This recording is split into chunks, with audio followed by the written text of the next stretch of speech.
गुरुजीगण और मो स्नेहर छोट बड़ भाई भौणी मैंने आज हूँ बहुत दुखर दिन कारण आज आम 10म श्रेणी छात्र छात्री ए विद्यालय विदाय नेबू।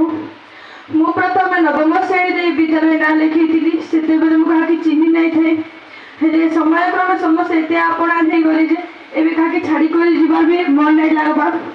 दीर्घ 2 बरस धरी मुझे रही पढ़ी साथ साथ बहुत मजा भी करी।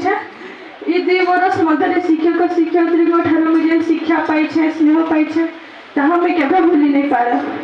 हॉस्टेल रहा बेले मेट्रन दी से स्नेह मो जीवन अभूला रही।